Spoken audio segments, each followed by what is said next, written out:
ಉಂಗ್ John ಯಾರು ಅಂತ ಗೊತ್ತಲ್ಲ? ಈ ತಿಕ್ಕಲನ ಬಗ್ಗೆ ಯಾರಿಗೆ ತಾನೇ ಗೊತ್ತಿಲ್ಲ ಹೇಳಿ. ಉತ್ತರ ಕೊರಿಯಾದ ಡಿಕ್ಟೇಟರ್ ಈತ.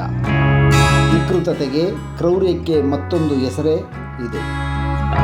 ಇವನ ಸುತ್ತ ಯಾವಾಗಲೂ 25ಕ್ಕೂ ಹೆಚ್ಚು ಯುವತಿಯರು ಸುತ್ತಕೊಂಡಿರ್ತಾರಲ್ಲ, ಇವರ ತಂಡವನ್ನು ಪ್ಲೆಷರ್ ಸ್ಕ್ವಾಡ್ ಅಂತ ಕರೆಯಲಾಗುತ್ತೆ. ಈ ತಂಡದಲ್ಲಿ ಇರೋರೆಲ್ಲ ವರ್ಜಿನ್ಸ್, ಅಂದರೆ ಕನ್ಯೆಯರು. ಇವರು ಇನ್ನೂ ವರ್ಜಿನ್ಸ್ ಅಂತ ಹೇಗೆ ಡಿಸೈಡ್ ಮಾಡ್ತಾನೆ ಅನ್ನೋದೇ ಈ ವಿಡಿಯೋದ ವಿಶೇಷ.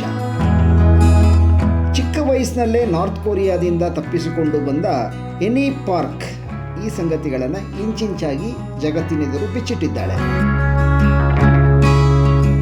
ಈ ಪ್ಲೆಷರ್ ಸ್ಕ್ವಾಡ್ಗೆ ಆಯ್ಕೆ ಮಾಡಿಕೊಳ್ಳಲು ಅಧಿಕಾರಿಗಳೇ ಸ್ವತಃ ಶಾಲೆಗಳಿಗೆ ಭೇಟಿ ನೀಡ್ತಾರಂತೆ.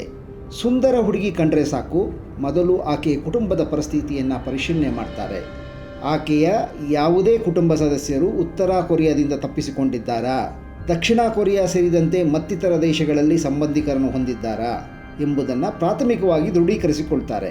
ಹಾಗೊಂದು ವೇಳೆ ಇದ್ದರೆ ಅವಳು ಎಂತಹ ಸುರಸುಂದರಿಯಾಗಿದ್ದರೂ ರಿಜೆಕ್ಟ್. ನಂತರದ್ದು ಕನ್ಯತ್ವ ಪರೀಕ್ಷೆ, ವರ್ಜಿನ್ ಟೆಸ್ಟ್. ಅವಳಿನ್ನೂ ಕನ್ಯೆಯಾಗಿಯೇ ಉಳಿದಿದ್ದಾಳಾ ಎಂಬುದನ್ನು ಪರೀಕ್ಷಿಸಲು ಪ್ರೈವೇಟ್ ಪಾರ್ಟ್ಸ್ಗಳನ್ನು ಕೂಡ ಪರಿಶೀಲಿಸುತ್ತಾರಂತೆ. ಇದನ್ನು ವಿವರಿಸಲು ಕೂಡ ಅಸಹ್ಯ ಎಂದು ಎನ್ಮಿ ಪಾರ್ಕ್ ಮುಖ ಸಿಂಟರಿಸಿಕೊಳ್ತಾಳೆ.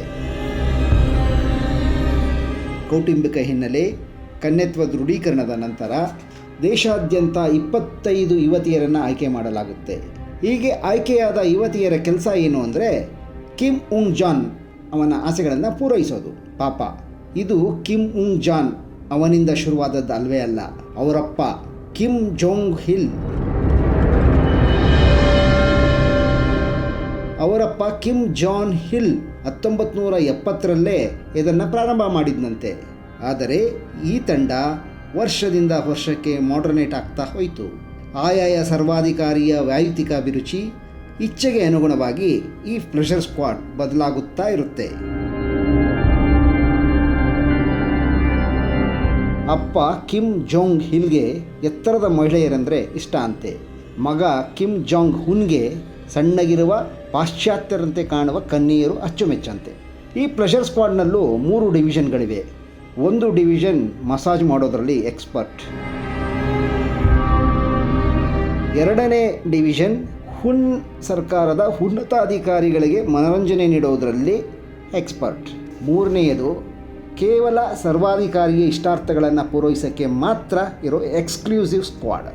ಕಣ್ಸನ್ನೆಯಲ್ಲೇ ಸರ್ವಾಧಿಕಾರಿಯ ಇಚ್ಛೆಯನ್ನು ಹರಿತು ಪೂರೈಸುವ ಚಾಕಚಕ್ಯತೆ ಈ ವಿಭಾಗದ್ದು. ವಿಪರ್ಯಾಸ ಏನು ಗೊತ್ತಾ? ಈ ತಂಡಕ್ಕೆ ಸೇರ್ಪಡೆಯಾಗೋದು ಕೆಲವು ಕುಟುಂಬದ ಹಿರಿಯರ ಬಯಕೆ ಕೂಡ. ಹೀಗಾಗಿ ಕಾಂಪಿಟೇಷನ್ ಕೂಡ ಇರುತ್ತಂತೆ. ಆದರೆ ಇವರ ಸೇವಾವಧಿ 1 ವರ್ಷ ಮಾತ್ರ. ಮುಂದಿನ ವರ್ಷ 25 ಕನ್ಯೆಯರ ಮತ್ತೊಂದು ಪ್ಲೆಷರ್ ಸ್ಕ್ವಾಡ್ ಸೇವೆಗೆ ಇಳಿಯುತ್ತೆ. ಹಳೆಯ ಸ್ಕ್ವಾಡ್ನ ಕನ್ಯಾಮಣಿಗಳನ್ನು ಉತ್ತರ ಕೊರಿಯಾದ ಗಣ್ಯರು ಶೋಷಣೆ ಮಾಡ್ತಾರೆ. ಕಿಮ್ ಜಾಂಗ್ ಹುನ್ ತಂದೆಗೆ ಒಂದು ಭ್ರಮೆ ಇತ್ತು. ಹದಿಹರಿಯದ ಹುಡುಗಿಯರೊಂದಿಗೆ ಲೈಂಗಿಕ ಕ್ರಿಯೆ ನಡೆಸಿದರೆ ಅಮರತ್ವ ಸಿಗುತ್ತೆ, ಅಂದರೆ ಸಾವಿಲ್ಲದ ಚಿರಂಜೀವಿ ಆಗ್ತೀನಿ ಅಂತ. ಆದರೆ 2011ರಲ್ಲಿ ತನ್ನ 70ನೇ ವಯಸ್ಸಿನಲ್ಲಿ ಆತ ಸತ್ತ. ಈಗ ಕಿಮ್ ಜಾಂಗ್ ಹುನ್ ಸರ್ದಿ.